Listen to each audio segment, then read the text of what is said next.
প্রিয় মুসলিম জাতি, আমরা এমন এক সময় আজ দাঁড়িয়ে রয়েছি যখন আমাদের দিকে ভারতের ট্যাঙ্কগুলো তাক করা রয়েছে, আমাদের দিকে আমেরিকা ও চীনের নজর পড়েছে। আজ আমরা চতুর্মুখী সংকটের মুখে পড়েছি। অখণ্ড ভারত প্রতিষ্ঠার জন্য ওরা উঠে পড়ে লেগেছে। আমরা আপনাদের বহু আগ থেকেই ভারতীয় হিন্দুত্ববাদের ব্যাপারে সতর্ক করে আসছি, প্রস্তুতি নেওয়ার কথা বলে আসছি, কিন্তু আপনাদের গাফেলতির ঘুম ভাঙেনি।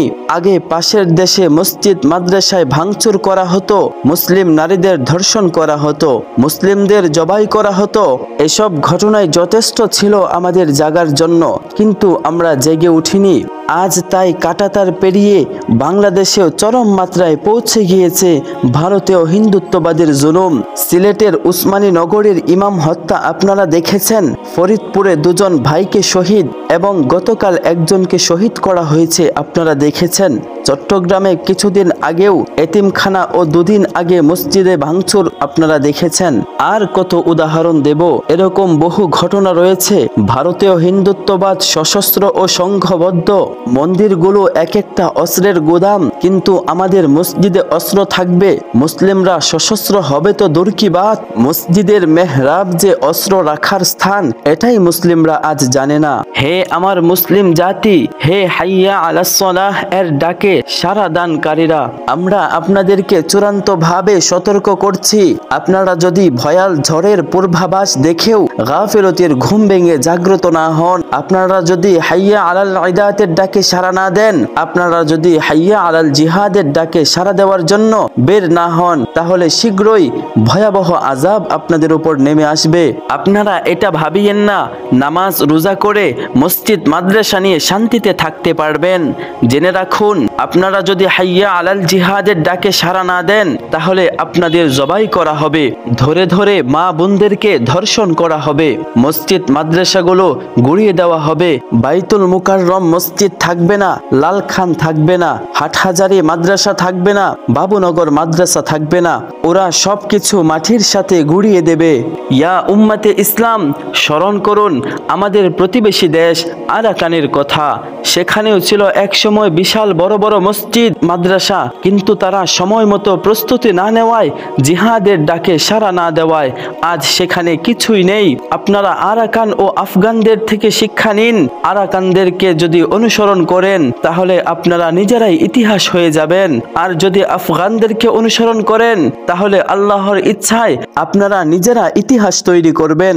মনে রাখবেন, আমরা যতই সুশীল সাজতে চাই, যতই মন্দিরের পাহারা দিই, যতই শান্তিবাদী সাজতে চাই, শান্তিতে ওরা থাকতে দেবে না।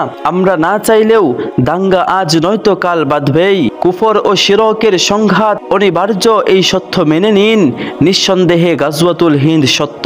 সর্বশেষ হিন্দুদের যুদ্ধ নিয়ে রাসূল সাল্লাল্লাহু আলাইহি ওয়াসাল্লামের মুবারক একটি হাদিসের মাধ্যমে শেষ করছি।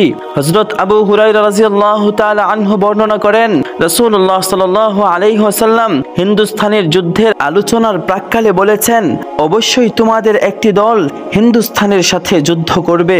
আল্লাহ সেই দলের যোদ্ধাদের সফলতা দান করবেন এবং তারা হিন্দুস্তানের রাষ্ট্রপ্রধানদের শিকল বেড়ে দিয়ে টেনে নামাবেন।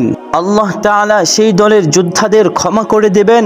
অতঃপর মুসলিমরা যুদ্ধ থেকে ফিরে এসে ঈসা ইবনে মারইয়াম আলাইহিস সালামকে সিরিয়ায় পেয়ে যাবেন। হযরত আবু হুরায়রা রাদিয়াল্লাহু তাআলা আনহু বলেন, আমি যদি গাজওয়াতুল হিন্দে অংশগ্রহণের সুযোগ পাই, তাহলে আমি আমার নতুন পুরাতন সব সম্পদ বিক্রি করে দেব এবং এতে অংশগ্রহণ করব। এরপর যখন আল্লাহ তাআলা আমাদের বিজয় দান করবেন এবং আমরা যুদ্ধ থেকে ফিরে আসব, তখন আমি হব জাহান্নামের আগুন হতে মুক্তিপ্রাপ্ত আবু হুরায়রা, যে সিরিয়ায় গিয়ে ঈসা ইবনে মারইয়াম আলাইহিস সালামের সাথে মিলিত হবে। হে আল্লাহর রাসূল, আমার খুব আকাঙ্ক্ষা যে আমি ঈসা আলাইহিস সালামের নিকটবর্তী হয়ে তাকে বলবো যে আমি আপনার সংস্রব প্রাপ্ত একজন সাহাবী। তিনি বলেন, এতে আল্লাহর রাসূল সাল্লাল্লাহু আলাইহি ওয়াসাল্লাম মুচকি মুচকি হাসতে লাগলেন এবং বললেন, সে যুদ্ধ তো অনেক দেরি। হে উম্মতে ইসলাম, উপমহাদেশের বুকে হিন্দুদের আস্ফলন কারণ মূলত রাসূল সাল্লাল্লাহু আলাইহি ওয়াসাল্লামের ভবিষ্যৎবাণীকে বাস্তবায়নের দিকেই নিয়ে যাচ্ছে। গাজওয়াতুল হিন্দের চূড়ান্ত লড়াই মূলত এক দীর্ঘমেয়াদী লড়াই। বিচ্ছিন্ন কোনো কিছু ঘটিয়ে এই লড়াইয়ে বিজয় অর্জন সম্ভব নয়। তাই আসুন আমরা একতাবদ্ধ হয়ে মানসিক, শারীরিক এবং আর্থিক প্রস্তুতি নেই। ইয়া উম্মতে ইসলাম, আমাদের এই আন্তরিক আহ্বান ফেলে দেবেন না। আমরা আপনাদেরই অংশ আর আপনারা আমাদেরই অংশ। কাফেলাবদ্ধ হন। হে আল্লাহ তাআলা, আপনি সাক্ষী থাকুন, আমি পৌঁছে দিয়েছি।